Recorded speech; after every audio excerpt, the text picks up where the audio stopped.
कहिल्यै कसैको उपनिवेश भएन। हाम्रा छिमेकीहरू साम्राज्यवादको उपनिवेशमा रहँदा पनि हामी भने सार्वसत्ता सम्पन्न स्वतन्त्र राष्ट्र रह्यौं।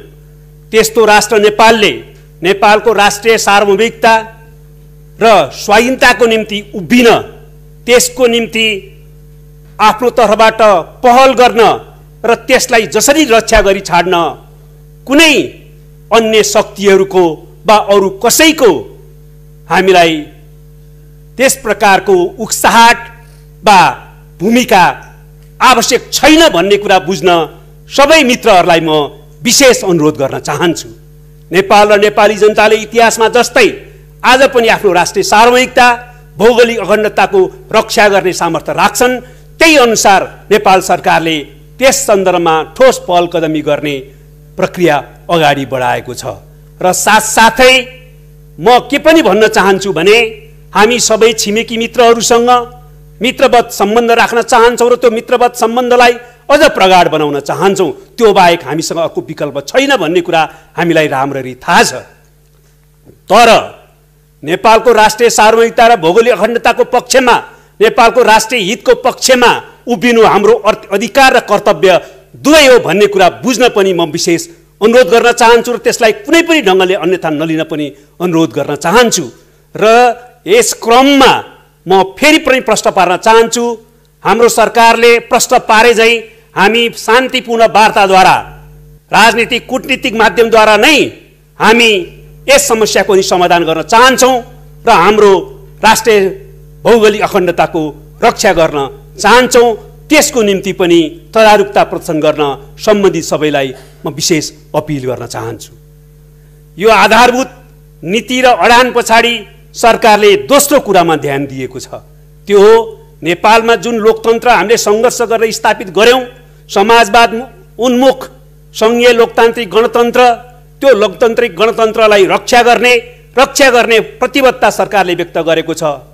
त्यसलाई क्रियान्वयनमा लगिसकेको र त्यो क्रियान्वयनलाई अझ प्रभावकारी बनाउने दृढता प्रकट गरेको छ।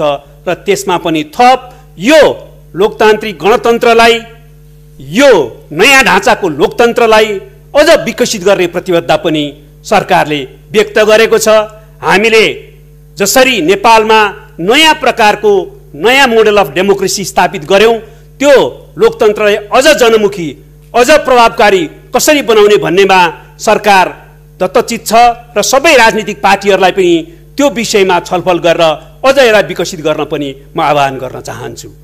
र यी दुईटा आधारभूत कुराहरूलाई अगाडि राखेपछि सरकारले कोभिड-19 को जो विश्व महामारी छ, त्यो विश्व महामारीबाट नेपाल पनि अलग रहन सक्ने कुरा थिएन र अलग भएको छैन र त्यसलाई केन्द्रबिन्दुमा राखेर अहिले नेपाललाई कोभिड-19 मुक्त नेपाल बनाउने कुरालाई मुख्य नीति र प्राथमिकतामा का रूपमा प्रस्तुत गरेको छ। त्यस अन्तर्गत यसले सचेतनता फैलाउने, सजगता अपनाउने, त्यो भनेको अहिलेको क्वारेन्टाइन लगायतका प्रक्रियालाई अगाडि बढाउने, व्यापक परीक्षणको प्रक्रिया अगाडि बढाउने, उपचारका निम्ति आवश्यक स्वास्थ्य क्षेत्रमा सुधारहरू गर्ने र त्यस प्रकारको व्यवस्था गर्ने कुरालाई अगाडि राखेको छ। यति गर्दा गर्दै पनि अस्तिसम्म सरकारको पहल र नेपाली जनताको प्रतिरोध क्षमता सम्भवतः त्यसको समेत कारणबाट नेपालमा एकजना पनि कोरोना संक्रमणबाट मृत्यु भएको थिएन। तर हिजो मात्रै कोरोना संक्रमणबाट मृत्यु भएको छ र अहिले म यहाँ बोलिरहँदाखेरि फेरि अर्को थपियो कि भन्ने आशंका, अपुष्ट समाचार पनि आएका छन्।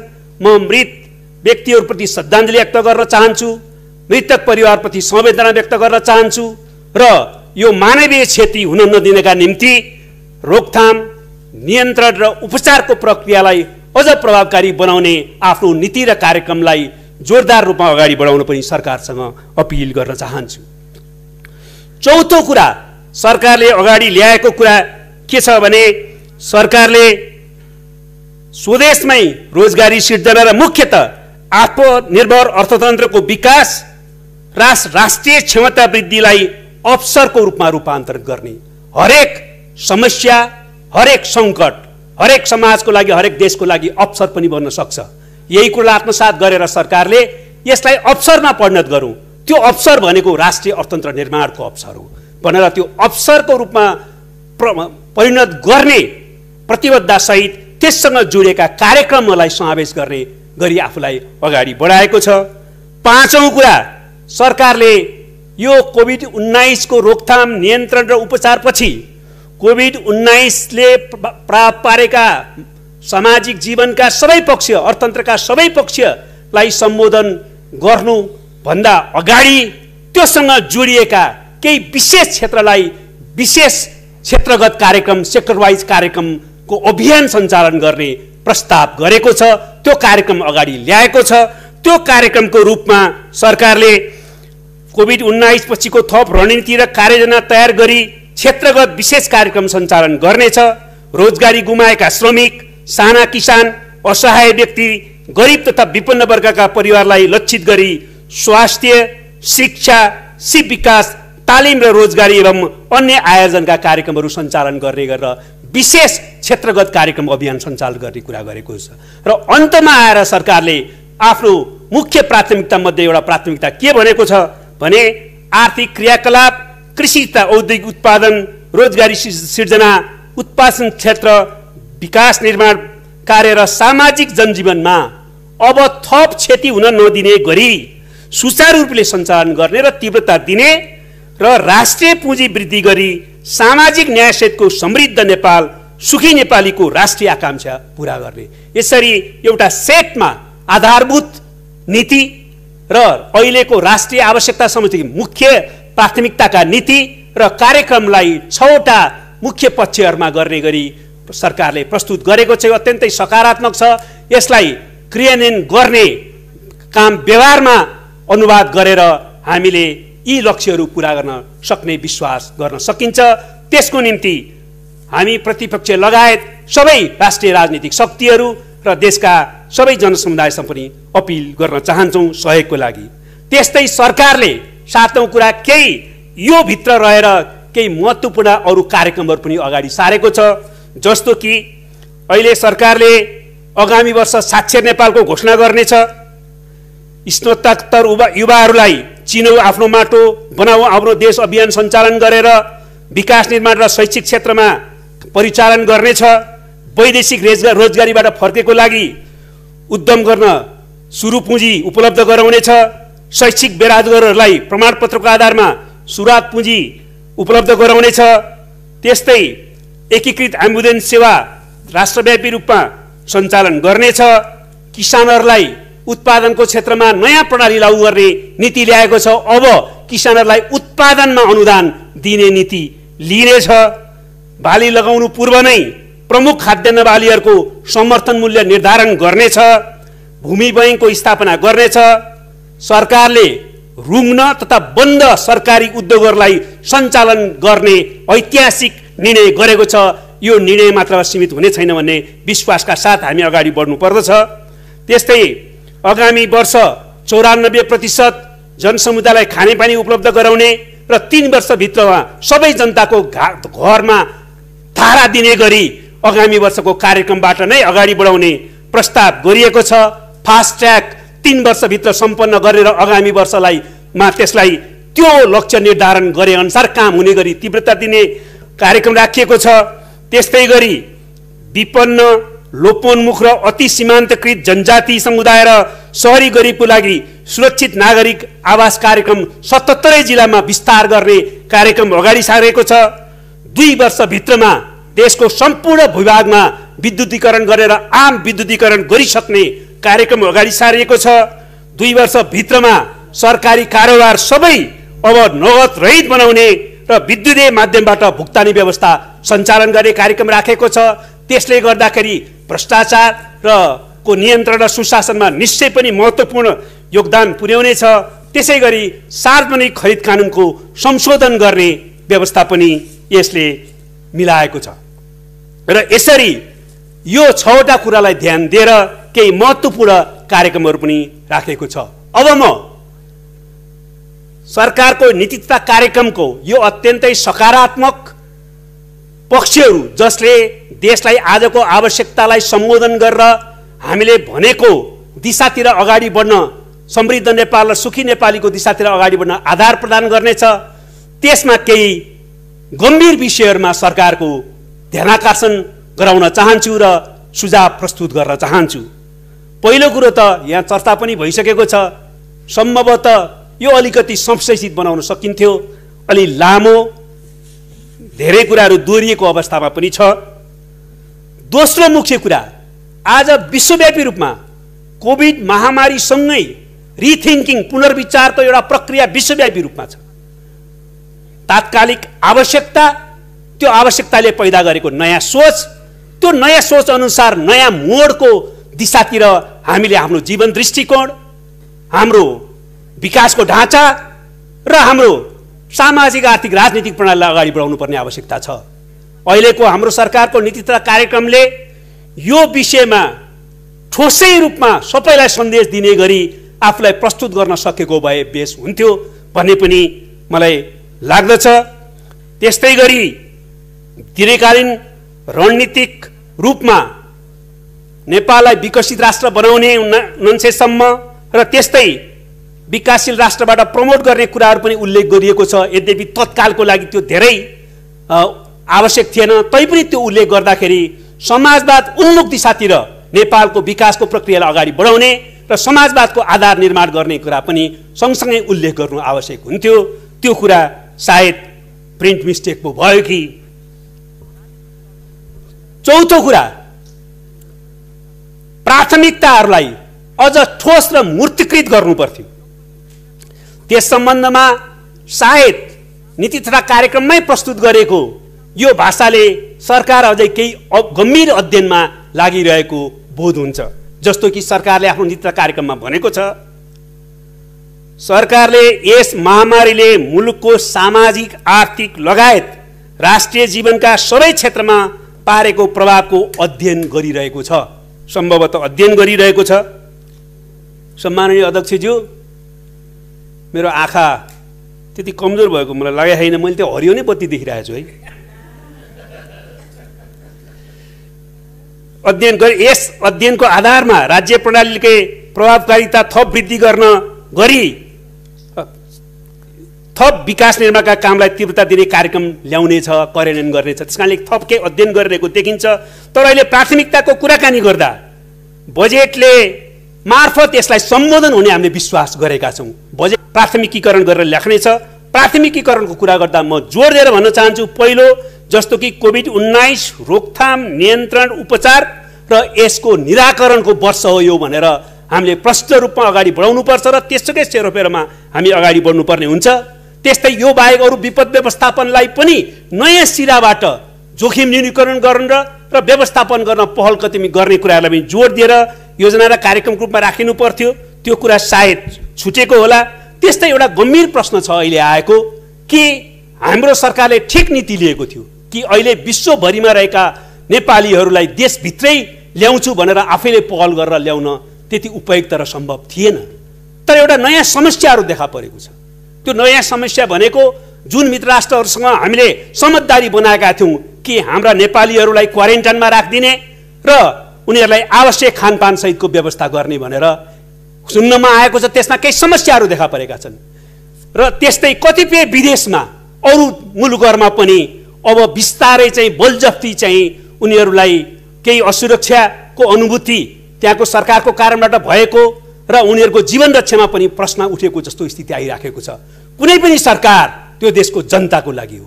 हाम्रो सरकार त्यसको निम्ति प्रतिबद्ध छ र सरकारले यस्तो स्थिति आएमा नेपालीहरूको यो समस्याको समाधान गर्न देशभित्रै ल्याउनु पर्नेमा पनि त्यस प्रकारको रणनीतिक योजनामा आफूलाई अब छलफल केन्द्रित गरेर अगाडि बढाउनेछ भन्ने पनि मैले विश्वास लिन चाहन्छु। त्यसै गरेर तेस्रो कुरा, जुन कुरामा सरकारको ध्यान कम गएको हो वा पर्याप्त जान नसकेको हो वा मेरो समझदारीले भ्याउन नसकेको हो, मान्छेलाई बचाउन र अर्थतन्त्रलाई बचाउन र चलायमान गर्न राहत प्याकेज अनिवार्य हुन्छ। राहत प्याकेज सरकारले ल्याउन पर्छ। त्यसको निम्ति अघि अध्ययन गरेर ल्याउने भनेको कारणले बजेटमा त्यो सम्बोधन हुनेछ भन्ने विश्वास त छ। तर जसले खान पाएका छन् अहिलेको स्थितिबाट, जो भोकै मर्छन्, त्यसलाई बचाउन र अर्थतन्त्र जो पर्यटन ध्वस्त भएको छ, अरू उद्योग क्षेत्रमा पनि चाहिँ अत्यन्तै सङ्कट आएको छ, त्यसलाई बचाउनका निम्ति निश्चित रूपमा चाहिँ हामीले राहत प्याकेज लिएर जानुपर्छ। त्यसले मात्रै अर्थतन्त्रलाई चलायमान बनाउन सक्छ। प्राथमिकता क्रममा दोस्रो र तेस्रो प्राथमिकताका क्षेत्रहरू अझ अरू क्षेत्रहरू अहिले ठिकै बनेको छ। कृषि र कृषि आधारित उद्यमलाई रोजगारीको मुख्य क्षेत्र बनाउने भनेर कृषि र हरित क्रान्ति त्यसको वरिपरि सम्पूर्ण कुरा गर्नुपर्ने हुन्छ। 20 लाख अतिरिक्त किसानहरू चाहिँ अब किसानमा लाग्ने कृषि व्यवसायमा लाग्ने सम्भावना छ, तिनलाई सम्बोधन गर्नु पर्यो। किसानको रक्षा र प्रोत्साहन गर्नु पर्यो। सबै जमिनहरूको उपयोग गर्ने नीति लिनु पर्यो। मल बिउ र उपकरणको व्यवस्था अनुसार गर्नु पर्यो। अनुदान र सहुलियतको व्यवस्था गर्नु पर्यो। प्राविधिकहरूको उपलब्ध गर्नु पर्यो। सिंचाइको व्यवस्था गर्नु पर्यो। शीत भण्डार गर्नु पर्यो र त्यसै गरी बजारको व्यवस्था गर्नु पर्यो। सामूहिक र सहकारीलाई प्रोत्साहित गर्नु पर्यो र हामीले आङ्गिक खेती जैविक खेतीलाई पनि ठोस रूपमा अगाडि बढाउने आधार तयार गर्नु।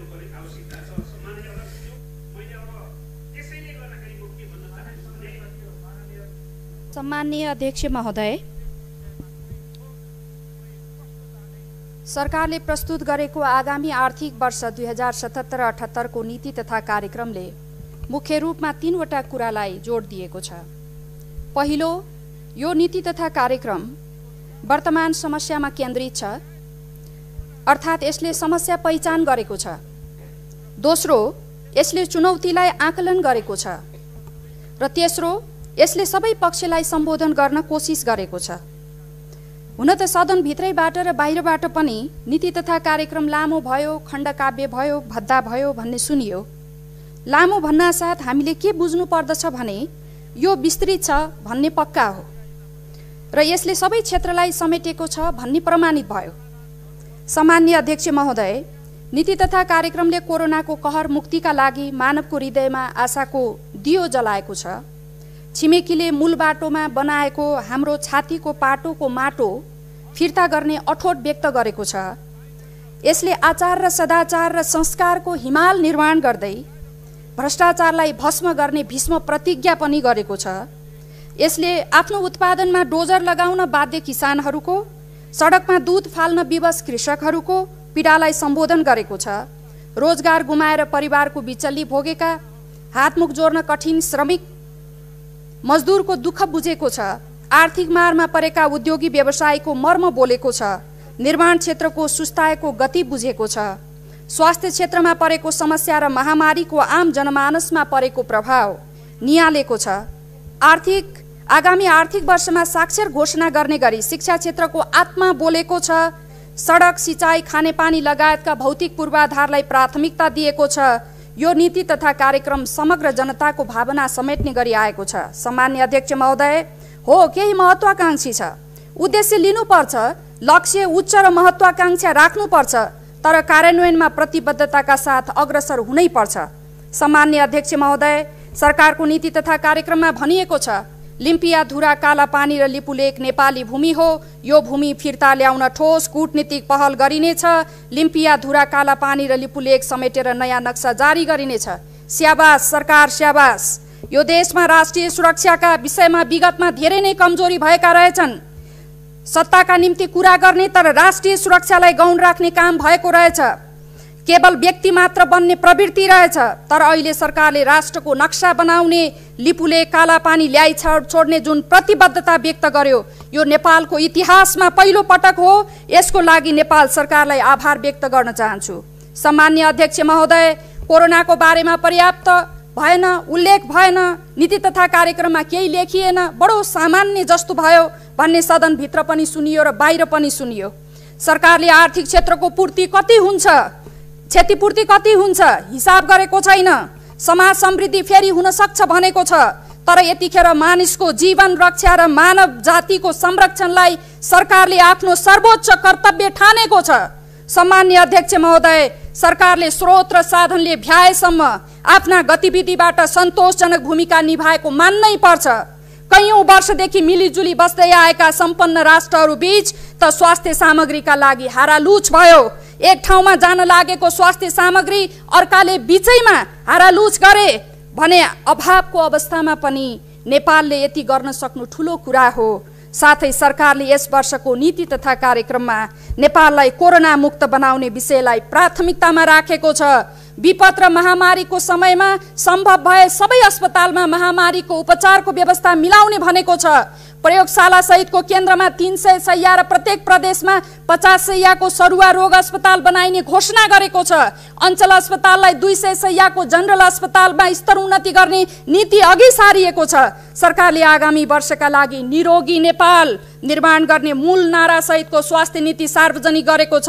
त्यति मात्र होइन, हाम्रो इतिहासमै पहिलो पटक प्रत्येक वडा स्तरसम्म स्वास्थ्य सेवा 3 कुरा, एउटा योगा, अर्को मेडिकल र आयुर्वेदिक रहने गरी निरोगी जीवन बनाउने कार्यक्रम ल्याएको छ। आम जनताले अब वडामै मधुमेह र रक्तचापको परीक्षण गर्न पाउने भएका छन्। के यस्तै कार्यक्रम ल्याए बापत नीति तथा कार्यक्रम पुनर्लेखन गरिनुपर्ने हो? सम्माननीय अध्यक्ष महोदय, सेन्टर फर डिजिटल कन्ट्रोल स्थापना गरिने भएको छ। स्याटेलाइट क्लिनिक सञ्चालन हुने भएको छ। आगामी वर्षभित्र सबैले स्वास्थ्य बिमा गरिसक्ने नीति लिएको छ। 40 वर्ष माथिका नागरिकको 6 महिनाको एक पटक अल्बुमिन तथा ग्लुकोज निशुल्क निरीक्षण गर्ने भएको छ, जसले गर्दा हाम्रा गाउँघरको निम्न स्तरका वर्गसम्म सरकार पुग्नेछ। स्वास्थ्यको क्षेत्रमा देशभरबाट 3 अङ्कमा, सिर्फ 3 अङ्कमा फोन गरेर एकीकृत एम्बुलेन्स सेवा सञ्चालन गरिने भएको छ। मनमोहन र गङ्गालाल अस्पताललाई बालमुटु रोगको पहिचानको लागि व्यवस्थापन गरिने भएको छ र उपचार गरिने भएको छ। स्वास्थ्य सेवा विभाग अब खारेज हुने भएको छ। त्यसको सट्टामा महामारी नियन्त्रणका लागि खाद्य तथा औषधि प्राधिकरण FDA स्थापना गरिने भएको छ र गरिब तथा विपन्नहरूलाई निशुल्क स्वास्थ्य उपचार दिइने भएको छ। सम्माननीय अध्यक्ष महोदय,